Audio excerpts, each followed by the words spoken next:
Well, I think it's time to begin. So welcome, everyone. Good morning. I'm Sheila Krumholtz, Executive Director of the Center for Responsive Politics. I'm delighted today to welcome you to our Foreign Lobby Watch demo and discussion. As you may know, 2018 is the 80th anniversary of the Foreign Agents Registration Act. Stories involving FARA have been among the top news stories of the year and even of the day, which is really saying something. So our new Foreign Lobby Watch tool, which we will demo shortly, is quite timely, as is the expert panel joining us to help explain what FARA is and why it matters. We know that partisan divides have deepened in recent years, so working across the aisle to forge important policy with broad support has grown more difficult. But we also know that our democracy was founded on the belief that our people should govern ourselves, free from foreign interference and manipulation. We'll hear today about the problems of foreign influence campaigns, that a reckoning has been a long time coming, and what can be done to achieve greater oversight and control. Speaking of experts, I see several in our audience today who will have good questions and observations, no doubt, and we will welcome those questions following the panel during Q&A, passing a microphone, along with those from our live stream audience via our @OpenSecrets Twitter handle using the AskCRP hashtag and via our OpenSecrets Facebook page. I want to recognize CRP's former board chair, Bob Weinberger, here in front, and our current board member, John Jenkins. Our thanks goes to the Democracy Fund, which provided key support for our Foreign Lobby Watch project, and also the Mertz Gilmore Foundation for additional project support. Now let me introduce Lara Flint, who will say a few words. Lara is the Associate Director for Oversight and Congressional Capacity and an important partner of ours at the Democracy Fund, a bipartisan foundation working to ensure that our political system is able to withstand new challenges and deliver on its promise to the American people.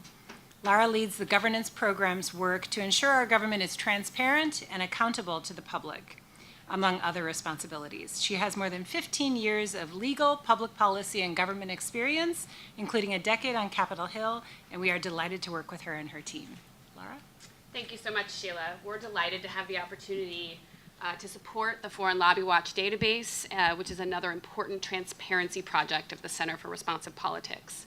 As Sheila said, Democracy Fund is a nonpartisan private foundation devoted to strengthening American democracy and defending the United States Constitution. We're working to strengthen Congress and bolster our system of checks and balances, to modernize our election system, and to reinvent the public square. And in the past year and a half, all three of Democracy Fund's program areas have allocated significant resources to addressing foreign interference in our democracy. We're working to improve the security of our election infrastructure, to change the social media environment that has allowed misinformation to flourish, and to ensure that investigators are able to get to the bottom of what really happened in the 2016 election. And we recognize that we need better information about foreign entities attempting to influence our democratic institutions through lobbying and other influence operations. And that is why CRP's work on the Foreign Lobby Watch database is so important. It will be a critical source of information for journalists and other researchers about who is lobbying and on behalf of which foreign interests. And it comes at a crucial time, with undisclosed foreign lobbying at the heart of several recent indictments coming out of the Special Counsel investigation, which I am sure we will hear more about this morning. So I'm really looking forward to seeing this tool in action and to hearing from this incredible panel of experts that CRP has pulled together. Thank you so much. Great, thank you. Next, I would like to introduce our Foreign Lobby Watch team, who will demo our new data set. Dan and Anna, do you want to join us? Dan Abel is a senior researcher at the Center for Responsive Politics. He's responsible for overseeing the center's databases, tracking lobbying activity, and the revolving door. He joined the center in 2004 and has also specialized in monitoring political action committees and the personal finances of government officials.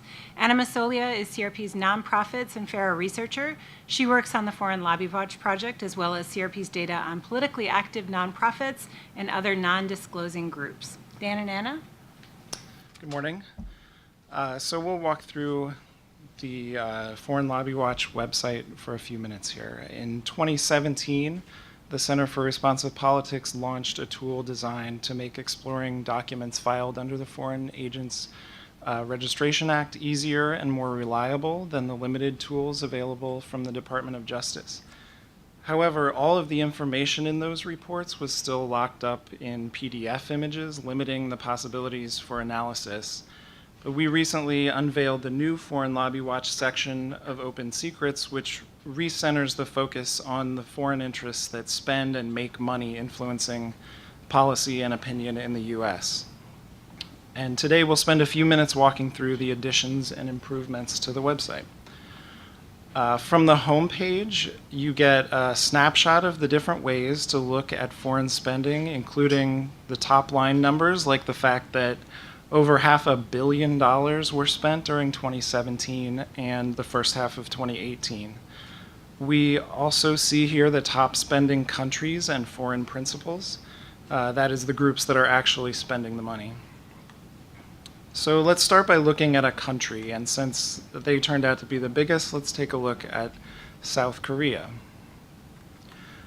On their profile, we get their total spending divided out, so you can see how much was spent by the government versus how much was spent by companies, nonprofits, and individuals, as well as a comparison of the total spending by year. We also get the top few groups from this country that spent money. But to see the full list, we'll choose the Foreign Principals tab up at the top. Looking at that full list of foreign principals, we get to see which organizations based in South Korea spent the money, dominated by the government in this case. Then moving to registrants, we can see who those groups hired. Often they, quote unquote, hire groups that are either arms of or related to the client or foreign principal. And that's why you see more than just law firms and public relations firms and consultants here. In this case, the Trade Promotion Center and the National Tourism Organizations, which are controlled by the government, turned out to be the main sources of South Korean government spending. And it should be noted that a lot of the money we find in FARA is spent on promotion of tourism and encouraging investment and trade. So we can't assume all this money is lobbying in the traditional sense of trying to convince government officials to make certain policy decisions, though that type of activity is also included and common. Lastly, our power users can get into the actual documents. Since we have just taken one piece out of the reports to show you the money, there's still lots of other information in the reports that you can get by looking at the actual filings, including more information on lobbyists and personnel, issues, contacts with the government, and details about advertisements and correspondence and all kinds of additional informational materials. So now we're looking at the top registrants, which are often referred to as foreign agents. These are the groups that get hired to do the work in the United States. And here again, you get rankings allowing us to see who brought in the most money trying to influence on behalf of foreign interests.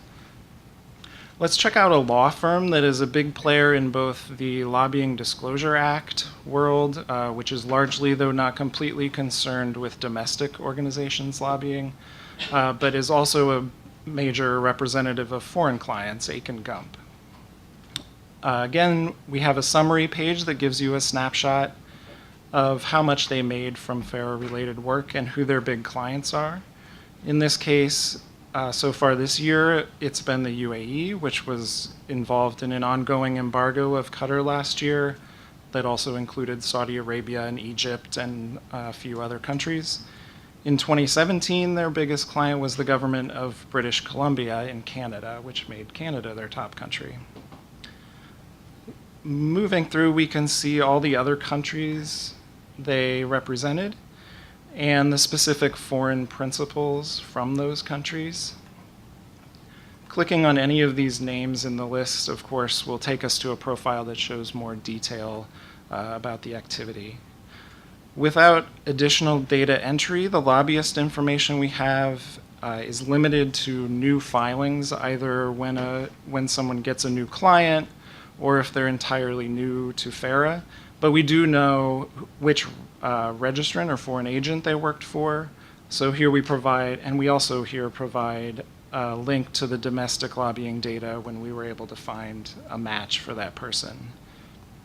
So that's what a foreign agent, which is hired to do the actual work in the US, looks like. Now we arrive at the actual groups spending the money on influence. And as we add just a couple more years in the near future, this should show an uptick in the number of filers since 2016. The number of new registrations has increased sharply, and recent reporting indicates that law firms are reporting seeing a lot more inquiries about FARA compliance as well. So we expect to see an upward trend. We mentioned earlier the Qatar embargo, so let's take a look at who they are paying to work in the US. They spent almost $13 million last year and already have a few million spent in the first part of this year. We can also see that they spread their money around to quite a few firms. And different firms have different specializations, so that may be part of that strategy. You'll see these question marks near key terms or concepts that may be confusing or require more explanation. And these will link to our background page where you'll find in more detail about the ins and outs of how the FARA universe works, information about the law, who has to file, as well as some details of how we collected this data and used it. We started this project a year ago with just a robust search tool, and that remains an excellent way to dig into your FARA research. All of the available documents stretching back to 1938 are searchable, and we provided full text search of them through optical character recognition. You can use any one of these boxes, or you can use them in combination to limit your results to a certain time period or country as well. For example, searching weapons and Saudi Arabia turns up a number of documents, and we'll show you a bit of context for the text that appears around your keyword so you can determine the validity. We also maintain a page of the latest documents, which is updated several times a day from the DOJ website. And this shows the documents that have been filed in the last few days, so come back frequently to see what's new. Another reason to return frequently is that we have a number of improvements planned. We'll be both keeping up with entering newly filed reports, as well as working our way backward over the next few months to allow comparisons across a longer stretch of years. We will also be mashing up this data with the Lobbying Disclosure Act data, since many foreign companies take advantage of the option to file under that less rigorous system, and then they end up bypassing the FARA filings altogether. So linking these two up in one place will give a more complete view of both government and corporate spending coming from a country, or at least as complete as the disclosures allow us. In addition, we'll be adding ways to break spending down by industry, providing downloads of select data, and doing research and reporting on the data. All of this is aimed at making the Foreign Agent Registration Act filings more accessible and understandable to journalists, scholars, and the public. So now I'll ask Sheila to come back up to introduce our panel. Thank you. Wonderful. Thank you, Dan and Anna, for demonstrating our new data set. If you have questions for Dan and Anna, please save them for when they join us for Q&A after the panel. And next, I'd like to invite our panelists.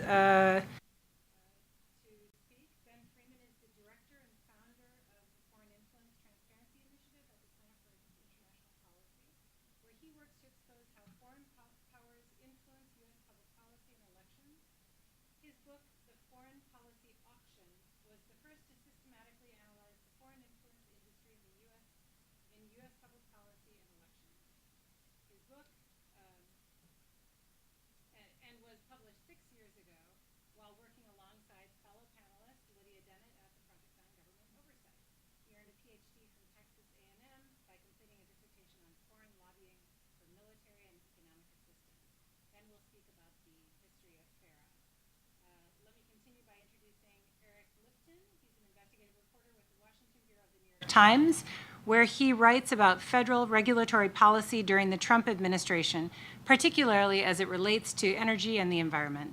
He is a 3-time winner of the Pulitzer Prize, twice at the New York Times in 2017 for foreign reporting about Russian hacking of the 2016 election, and in 2015 for investigative journalism, based on a series about the boom in lobbying of state attorneys general. Eric will talk about how he's used fair disclosure in his reporting. Lydia Dennett is an investigator at the Project on Government Oversight, focusing on foreign influence in the U.S. policymaking process. In 2014, she co-authored a report titled Loopholes, Filing Failures, and Lax Enforcement, How the Foreign Agents Registration Act Falls Short, which examined several years of the Justice Department's foreign lobbying records and highlighted poor compliance rates. Lydia will speak about proposed FARA reforms and legislative fixes. Thank you all for joining us. We're honored to have you. And Ben, let's have you begin. All right. Thank you, Sheila, and thank you, everybody, for coming. It's great to be here today to celebrate the 80th anniversary of a law probably none of you heard about until 2 years ago. And it's fair to say, I think, that we probably wouldn't be here today if it wasn't for the 2016 elections. The extent of foreign influence in those elections, it was shocking. Paul Manafort, Michael Flynn, Russian bot armies, Russian hackers of elections. You probably haven't even heard about any of this to 2016, but then it was all over the news. It was shocking to all of us, even those of us on this panel, I think. But the thing is, it shouldn't have been. If you'd been following Eric's work on foreign influence in D.C., or you'd been following the work that Lydia and I did at POGO on foreign influence, you'd have known that foreign influence in D.C. is pervasive. And it always has been. When you think about the history of America, the story of American history, it's really a story of foreign influence. I mean, we were founded by a revolution against foreign influence. The Federalist Papers, they're replete with mentions of resisting foreign influence. If you look at George Washington's farewell address, for example, one of his big cautionary tales in that last farewell address was about the insidious wiles of foreign influence. He told us that we had to be constantly awake to it. We weren't. We fell asleep. 2016 was the result of that, and I think that's why we're all here today. But don't take it too hard. Your forefathers really didn't do much on foreign influence either, to be perfectly clear. After Washington gave those words, we waited more than 150 years before we actually put a law on the books about foreign influence. That's right, the Foreign Agents Registration Act didn't happen until 1938, 80 years ago. June 6, 1938, we get this law. And the only reason we even get FARA then is because of Nazis. That's right, it took the worst human being in history, Adolf Hitler, for us to actually put a law on the books about foreign influence. What happened was in the 1930s, Hitler had a lot of Nazi propagandists working in the US, trying to create and rally sympathizers to his cause here in the US, and trying to make us a little sympathetic to the Nazi cause and to Hitler. Fortunately, Congress back then, they took notice of it. 1934, they said, we've got to do something about this. We're going to put a committee together to take a look at this and to see what we can do about it. A couple years later, they come out and say, this is a problem. We've got to do something. We've got a piece of legislation that I think you guys will like. A couple years after that, 1938, we get the Foreign Agents Registration Act. FARA back then was a little different than it is now. Back then, it was very much focused on the problem of those Nazi propagandists. It was explicitly targeted at publicity, propaganda, or, quote, public relations agents. And the act stayed largely unchanged for another 30 years after that. It took another big event in American history to modify, and that was the Cuban embargo. Now, you're probably thinking, well, what the heck did Cuba have to do with foreign influence? The key for Cuba was that Cuba was our largest exporter of sugar to the U.S. So when we start the embargo, then we still need sugar. Americans love our sugar, if nothing else. In a lot of Caribbean countries, we're vying for those sugar quotas, and they hired large armies of lobbyists to get that work done for them. And these lobbyists were engaging in stuff that I think even would have made Jack Abramoff blush. And so it created a lot of lobbying problems at the time, and so we had some modifications in the 1960s to address this, and it made FARA focus more on, quote, political activities, and it gave it more of some of the lobbying focus that we see today. And that stayed true up until the 90s, when we see another round of small FARA reforms related to the Lobbying Disclosure Act that Dan mentioned. And a key provision in that was that it provided a commercial exemption for FARA registration. And so previously, if you were a foreign business, you hired lobbyists here in DC, or you hired PR folks to work on your behalf, you had to register under FARA. But with the Lobbying Disclosure Act, you could then, when that passed, they created what's called the commercial exemption to FARA, where if you were engaging in purely commercial activities, you were just a foreign business, not foreign government connected, you could register under the much less stringent requirements of the Lobbying Disclosure Act and not have to register under FARA. What that basically did, it cut FARA registrants basically in half, and all those businesses then went over to the LDA. If you're looking at FARA now, since that time in the 90s, FARA has remained basically unchanged. It's designed to be a transparency statute that relies on, quote, voluntary compliance. That's according to DOJ. And before 2016, people didn't really pay much attention to it. For one reason was that it was very, very, very rarely enforced. For the previous 50 years before the 2016 elections, you could count on your fingers the number of people that DOJ indicted for foreign influence violations. After 2016, as we know, that number more than doubled because of Mueller's investigation. There's two key things I think we need to take away from this. You've often heard about the rise, the increasing enforcement of the Foreign Agents Registration Act. There's two key things I think that's important to keep in context of that. It's a large increase in FARA enforcement from a bar that was almost no FARA enforcement. So relative to nothing, of course, what's happening now is a lot. The other thing, too, is that nothing has changed about the Foreign Agents Registration Act itself. Lydia is going to talk about a lot of these proposals, none of which have passed yet, and none of which probably hold much of a chance of passing, for better or for worse. And so if nothing changes with the act, nothing's changed at DOJ in terms of their enforcement mechanisms or capabilities or their compliance levels. If none of that changes, when Mueller's investigation goes away, the level of enforcement of FARA will go back to what it always was, almost meaningless. Another problem with FARA is that it's kind of a paradox of transparency. And I often think of FARA as something like democracy, and that you know the old saying about democracy, it's the worst form of government other than all the other ones we've tried. FARA to me it's the worst form of lobbying transparency other than all the other ones that we've tried. So if you compare it to something like the Lobbying Disclosure Act, which the Lobbying Disclosure Act to me is a huge misnomer in that it doesn't actually disclose much lobbying work. Really, you don't really know what the lobbying behavior that actually is going on. Whereas FARA, we get a lot of information, and this is why I think the Foreign Lobby Watch tool is so valuable.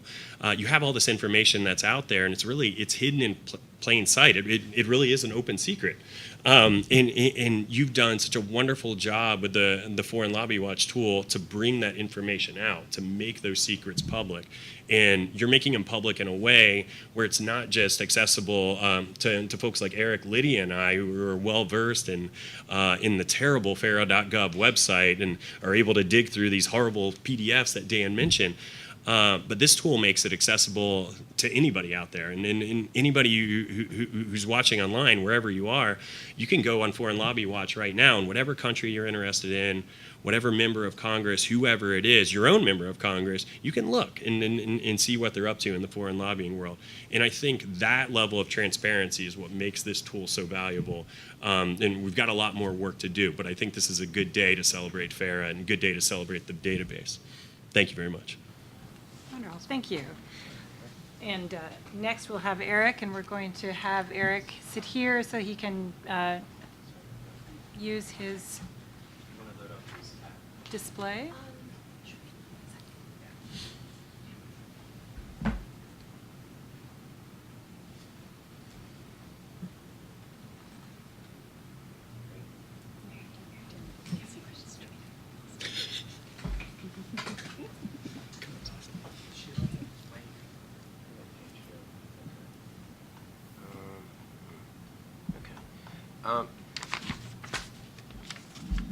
So FARA, for me, has been a tool that in a lot of ways, I really love because of its power, but I also sort of hate it because of its irrelevancy in a lot of ways.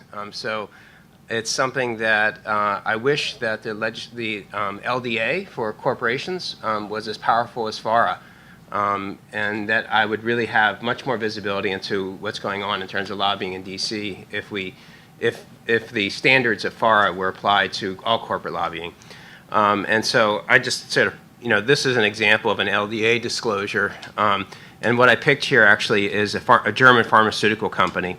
And so this company, essentially, through LDA, all it has to do is, in Glover Park Group is the lobbyist for this German pharmaceutical company that I can barely even mention, Boehringer.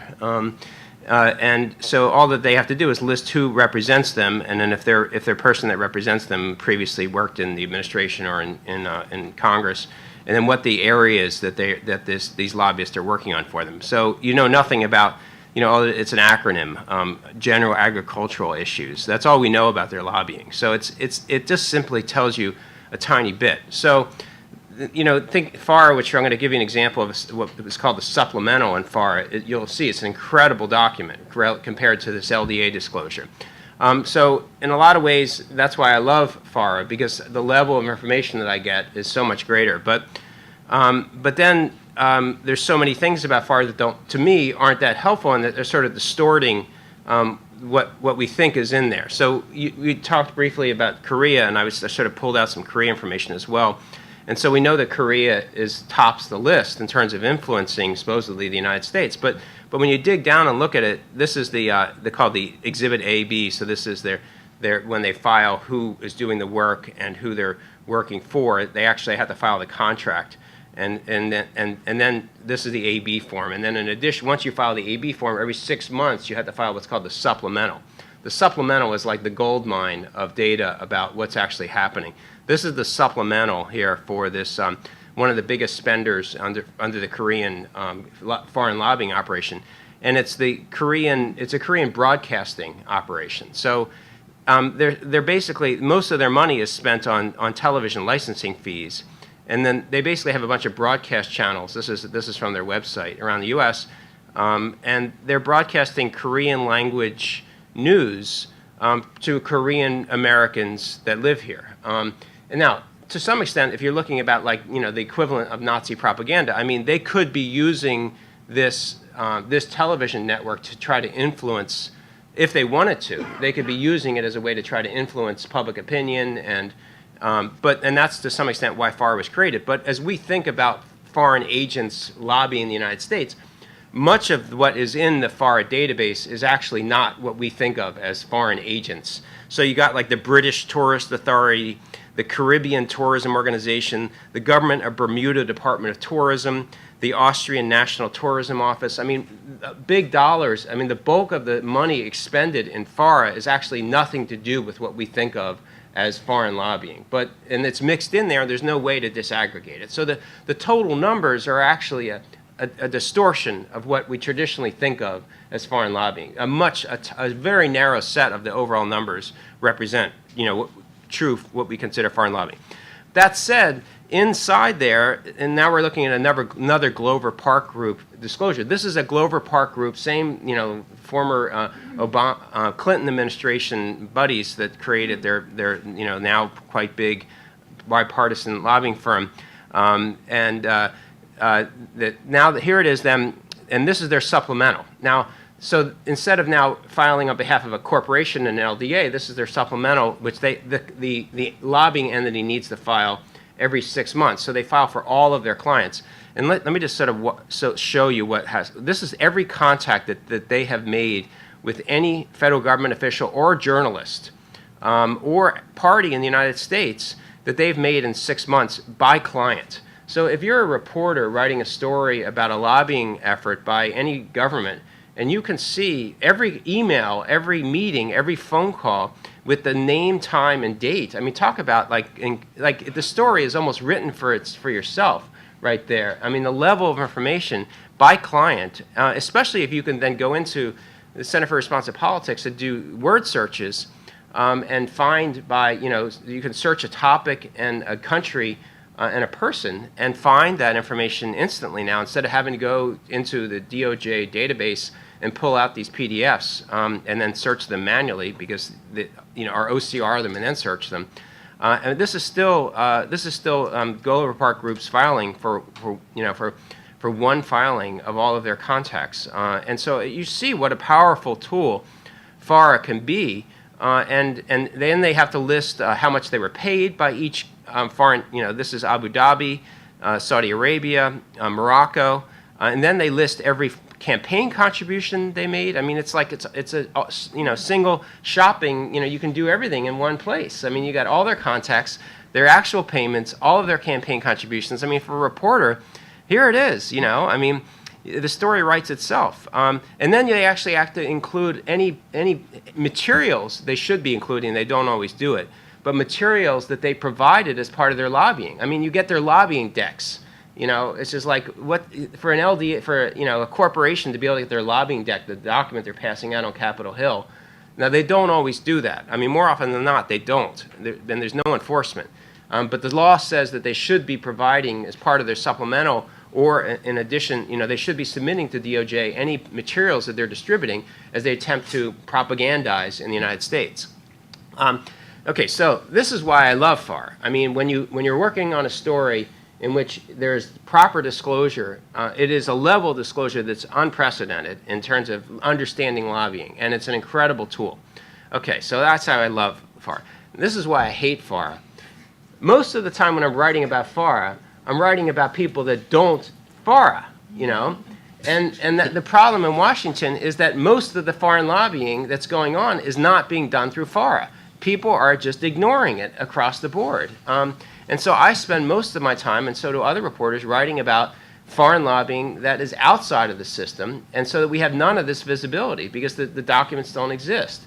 And so, I mean, this is a story that I did with two of my colleagues, several years ago now, about how foreign governments were making large donations, and they still do today, to think tanks to move their agendas in Washington through a think tank because they realized that it was a much more effective to push buttons in Congress and in the White House and in federal administrations by getting the think tanks to go and give a briefing to the staffer on Capitol Hill instead of having their own people do it. So this is a data of the the donations by foreign governments to all the think tanks. And here's a report from Norway's government in which they talk about why do they donate money to think tanks. Funding think tanks provides the Ministry of Foreign Affairs an important opportunity to access the foreign policy environment in the United States. They use their partners in the United States. This can be done more systematically. The MFA funding gives the Norwegian cabinet members and parliamentarians access to foreign policy experts, especially in Washington, who might be difficult to access. I mean, that's foreign lobbying. But none of it is disclosed, and none of the think tanks disclose it, and they say, oh, well, we don't do foreign lobbying. I mean, what do you say? We're not lobbyists. We're just providing information. And yes, we got the donation.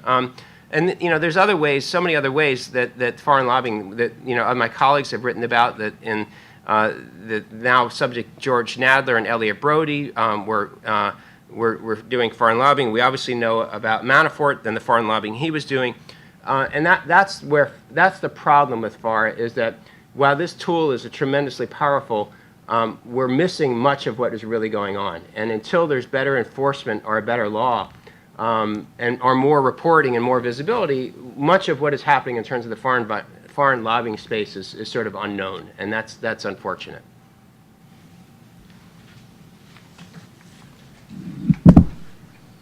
Wonderful. Thank you, Eric. And next we'll have Lydia. Lydia Dennett.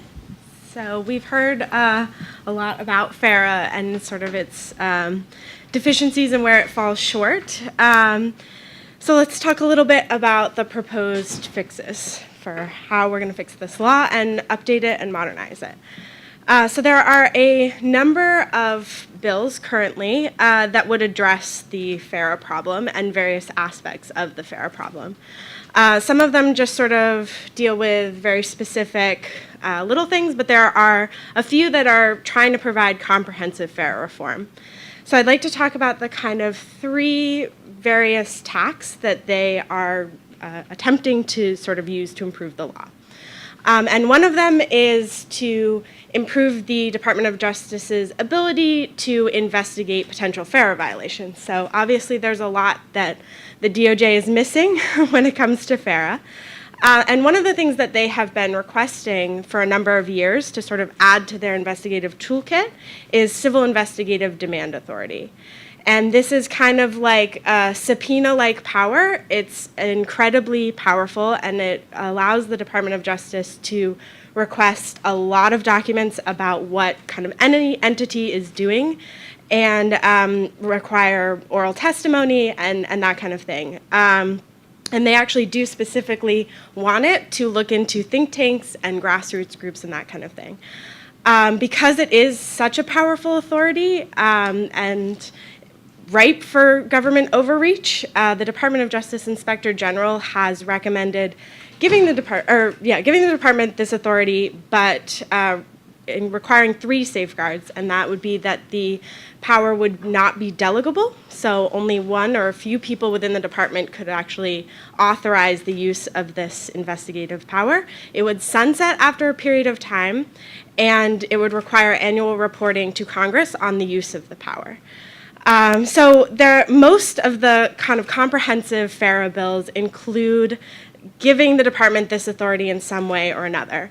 Some of them do include the safeguards, some of them don't. Unfortunately, the ones that do often include language that could potentially violate the 4th and 5th constitutional amendments because it was pulled from a different law. That exact language was kind of transplanted. And so there's still a lot to work out with whether or not civil investigative demand authority is kind of appropriate to give to the department now, and whether the ability to investigate these potential violations is worth the potential overreach or abuse of power.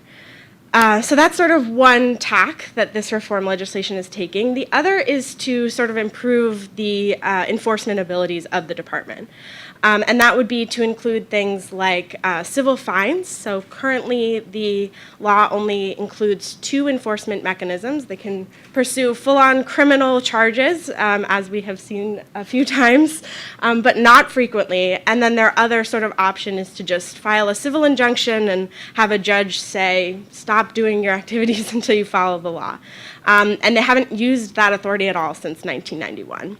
So they really need something kind of more middle of the road. At POGO, we've recommended incorporating civil fines into the law for when people register late, don't file their materials as they should, that kind of thing. There are a few bills that would incorporate those civil fines, and then there are a couple that would remove some of the exemptions. So one of the main pushes is to remove this LDA exemption, or the commercial exemption, that allows some people, if they are representing a foreign company, to register under the LDA instead. There is a sort of very little known provision within the regulations of the law that state that if the principal beneficiary of your work is a foreign government, then you have to register under FARA. But it's been made abundantly clear that that is not a very well-known regulation. And there are several examples of people exploiting this loophole. And then the kind of final push with this legislation, which I think is the most relevant for this database, is that it would clean up and modernize the data that is revealed under this law. As everyone has sort of mentioned, this is a gold mine of information when things are actually disclosed under FARA.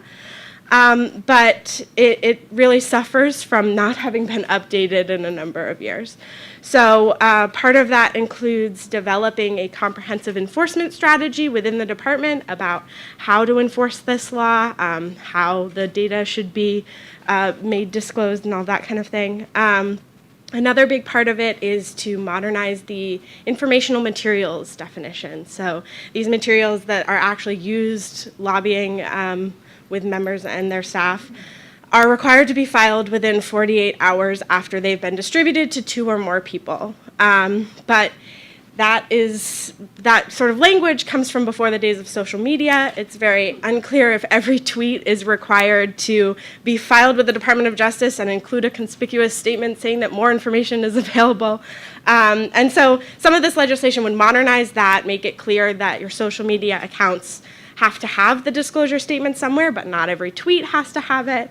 And then some of the legislation would also kind of change the timeline requirements for filing informational materials. So the Department of Justice has requested that instead of having them be filed 48 hours after they've been distributed, they just be included in these supplemental statements twice a year, which would significantly reduce our kind of access to the timely information, particularly when lobbyists are trying to affect a bill that is on the floor, that is moving. They're sending a lot of information. It's very helpful to see that when it's happening instead of 6 months later. But some of this legislation would also improve the kind of what's captured under this definition. So as I mentioned, it is everything that's required to, anything that was sent to 2 or more people. So that kind of is a loophole if you just send, your big lobbying document to one person. And so some of this legislation would kind of remove that, and it would also make it so that when they're filed, they have to file the date of distribution and the original recipients.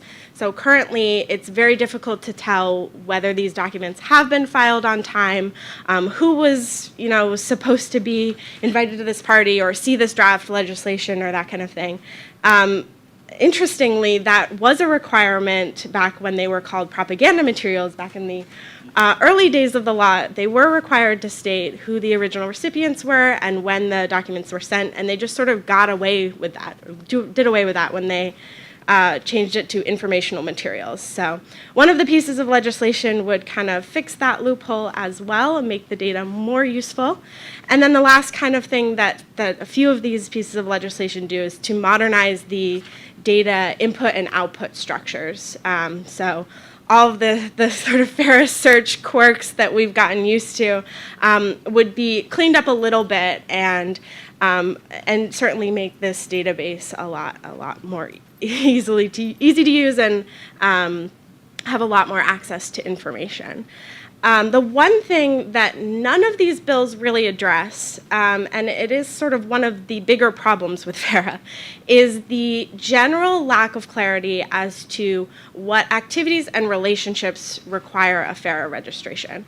So this is one of the things that, as we've seen, is the most sort of confusing and often sort of leads to these FARA violations, is that people don't really know if their activities require a FARA registration. The wording of the law is very broad, and none of these bills really get at that, and currently none of them really have the intent of Congress language that we'd really like to see in terms of what are you trying to capture with this bill and what should the department really be doing. So that's that. Wonderful. Thank you, Lydia. And now we are going to open it up to the audience and to our viewers on the live stream.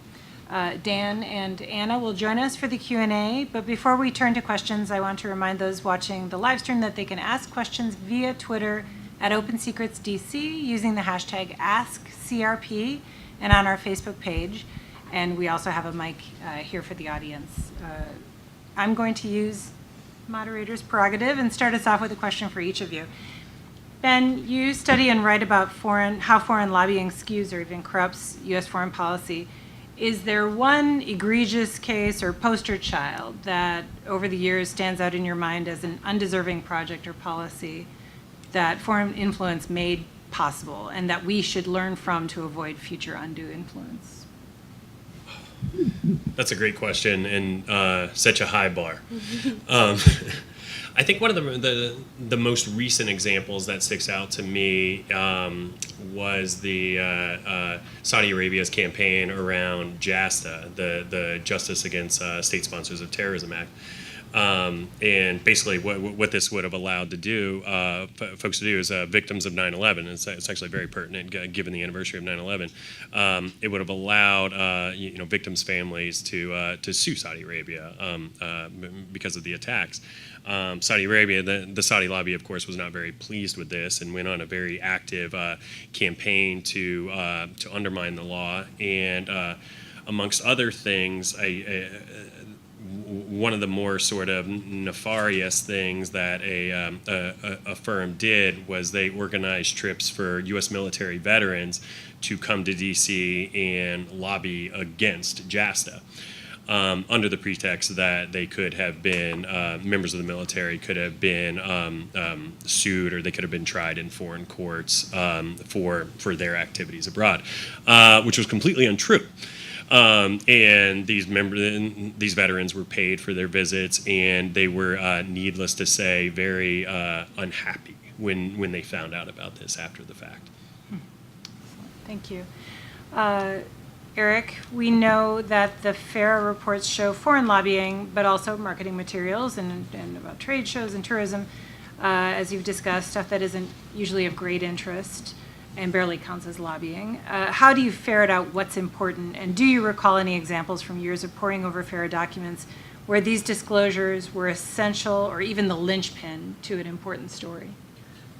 Yeah, I certainly can think of some examples, and because of the depth of the disclosure, that really offered a roadmap for some stories that I was working on, and particularly, for example, when the Kurdish part of the state of Iraq, the Kurds were looking for U.S. military assistance and financial assistance when there was a dispute with the government of Iraq over oil revenues recently, and at the end of the Obama and early in Trump.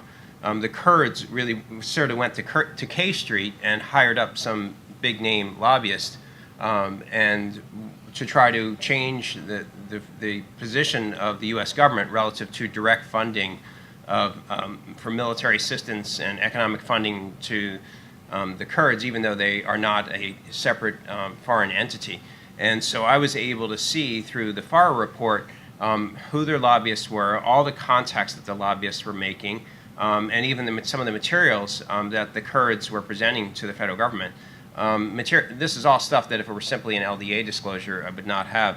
I mean, similarly, and it turns out that the disclosures having to do with the Middle East are often the most interesting because the spending and the issues are the most complex and dynamic for us. But I remember even after the Dubai ports debacle, where there was a backlash against the UAE and feelings that that the UAE was potentially shouldn't be allowed to control a port that in the United States, and ultimately they didn't get control of that port.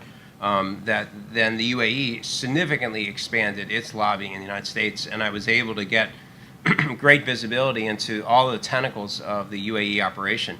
And I mean, the last example again goes back to the Middle East. Is Saudi Arabia and Qatar. Although a lot of the lobbying that's going on with Saudi Arabia and Qatar is outside of the FARA regulated system, the embargo between Saudi Arabia to Qatar and the great tensions, we have a lot more visibility into that through FARA that we would not otherwise have. So often it's a really valuable tool. Love-hate relationship, yeah. All right, and Lydia, you've given us an overview of a number of necessary reforms, but if you could wave your magic wand and accomplish just one change or pass just one of these bills, what would you do? What would it be? And related to that, is there anything that you would encourage average Americans who aren't steeped in this stuff, as you clearly are, to do at home? Yeah, so none of these bills that are sort of currently proposed that are working their way are perfect. There is one called the Refuse Act, or the Repelling Encroachment by Foreigners into U.S. Elections Act, that is just a House bill currently, but that sort of has a lot of the various pieces that I was mentioning. It includes modernizing data structures and the informational materials definition, developing a comprehensive enforcement strategy, removing not only the LDA exemption, but requiring registrants to give notice to the Attorney General before they claim another exemption, the legal exemption. And then it also includes civil investigative demand authority with the Department of Justice Inspector General recommended safeguards.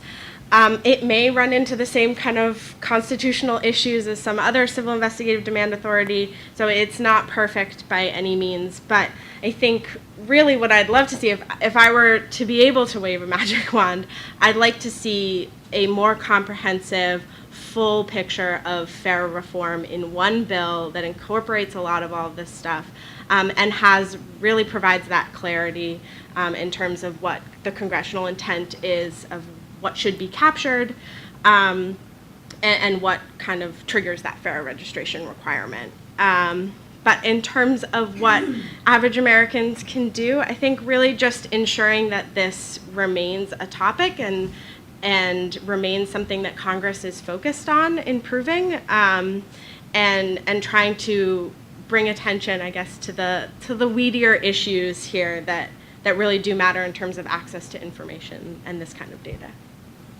Great, thank you. And of course, they can read your writing as well as Eric and Ben's. All right. Now we will take questions from folks in the room and from those watching on social media. We have a few already. Again, on Twitter, at OpenSecretsDC, use the AskCRP hashtag, or send us your questions via Facebook. And so are there any questions first in the room? Yeah, I was wondering, a lot of the information in the FARA disclosures is not about monetary expenditures. So like Eric mentioned, the lists of meetings and the supplementals. I was wondering if you have any plans to include that kind of non-financial information in this database. Well, we're eventually hoping to expand to that. Right now we're working on adding more years so that we can kind of get a bigger picture, but that's certainly in the horizon, both in terms of the meetings that people are taking as well as other non-monetary disclosures that are part of the filings. We don't have a timeline for that yet, but hopefully soon. And right now, in the meantime, our full text search lets you search for that. So if you're searching for a specific term or even a specific person within the filings, you can go to the search page and just put in that name. And you can also filter by country or by firm or by foreign principal. We've begun to tackle that too. It's currently very limited what we have now, but we have coded all of the contacts that you've seen there for 2017 for Saudi Arabia. We're hoping to expand that as well, and I will very likely cough up all that data to OpenSecrets and to help you guys include it in this. Wonderful, thanks. One more from the room, and then we'll go to social media. Yes, right behind you. Very basic question on this. How frequently are FAR filings filed? Is there like 1 day, 2 days a year where all of them come in, or is it really dependent on when you initially register? And can you say more about how that very basic process works? It's throughout the year. We're currently updating our tool daily, so it's more dependent on when people start filing. You're required to file supplemental statements every 6 months. You also have informational materials, which are required to be filed within a couple days of when they're actually distributed. So you're having FARA filings coming in constantly, as well as short forms and amendments for new lobbyists who are added, or changes that are made, which happens more often than you would think. So unfortunately, there's no set dates like there are for a lot of other types of disclosures, so it's just kind of constant. You can usually predict when certain groups are going to file within a certain range based on when their last disclosure was, but that's about the most prediction you can get in terms of dates. I mean, unlike the LDA, which is every quarter, I mean, the supplemental is on it's a fixed calendar based on when did you first file. Then your supplemental from the date of your first filing is 6 months from that. And then the next 6 months is the next supplemental. So you can know when that supplemental, you don't know the exact date because they may file the supplemental before their deadline, but you know pretty much when the next supplemental is coming by looking at when they originally filed on behalf, as a party, as a registrant.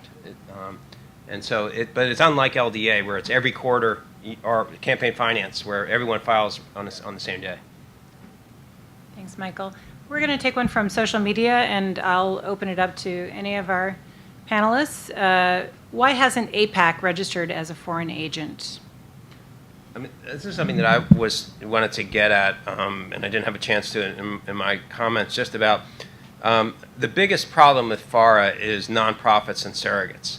And this is a broad problem in Washington because nonprofits are used as pass-throughs often And so just like, Manafort is, apparently pleaded guilty this morning to a case relating to FARA, I mean, he was working for a nonprofit group that was funded by the Ukrainian government.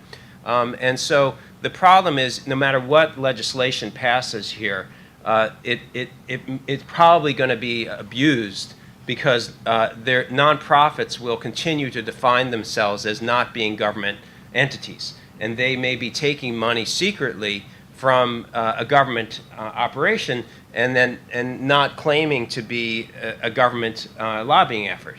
And so AIPAC is not a Israeli government operation. AIPAC is an American, Israeli-supported, American Jewish-supported organization. So therefore, it is not a quote Israeli government organization. So therefore, it's not a foreign lobbyist.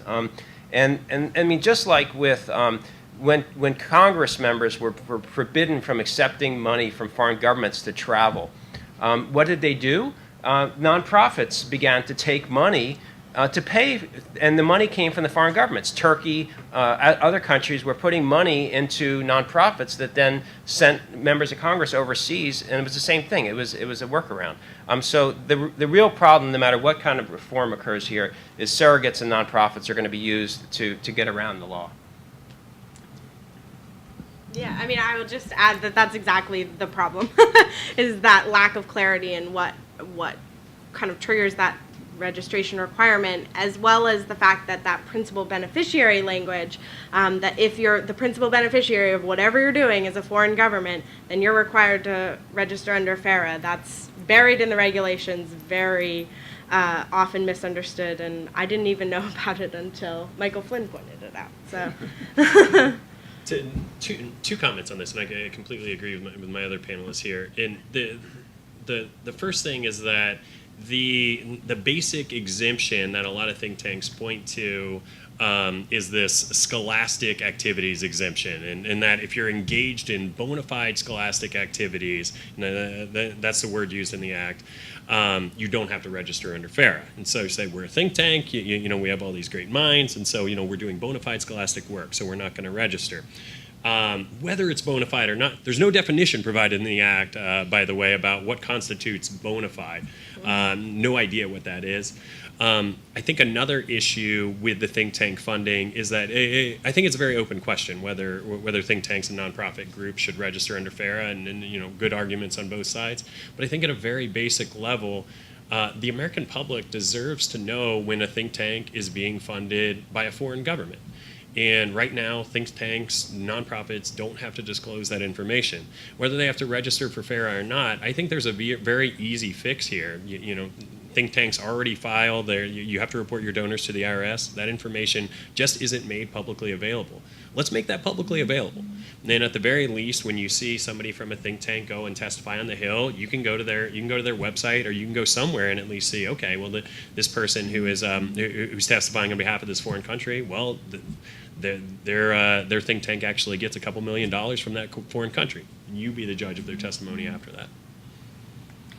Right. I think we have one more question from social media. This is from Till Bruckner at Transparency for Eric. Norway funds U.S. think tanks for access and influence, but U.S. funds nonprofits abroad for similar reasons on a huge scale. Questions. One, is this a double standard? And two, is there a risk of backlash against NGOs abroad if FARA is tightened? Yeah, I mean, I think that this is a really interesting question that we were actually discussing just before the start of the panel, and that it is certainly true that the U.S. has a quite robust foreign aid program to non-governmental organizations in countries around the world. There are also a huge number of very deep-pocketed U.S. foundations, Soros on the left and the right, that are funding, quote, democracy building. And there are many foreign governments that see that as a propaganda effort by the United States. And so anytime you ratchet up regulation of foreign government, interference in the United States, it's reasonable to expect that foreign governments are going to, respond and ratchet up, regulation, persecution, also shutting down of groups potentially that that are funded either by nonprofits in the United States or by the United States government. And yes, it is certainly true that the United States as a government and many of its nonprofits are funding groups that are trying to influence foreign policy and domestic affairs in other places around the world. And so we are here talking about people trying to influence us, where we are doing the same thing very intensely and in a very focused way in many places around the world. So, and I think this is something that at least in the Obama administration, after we wrote our story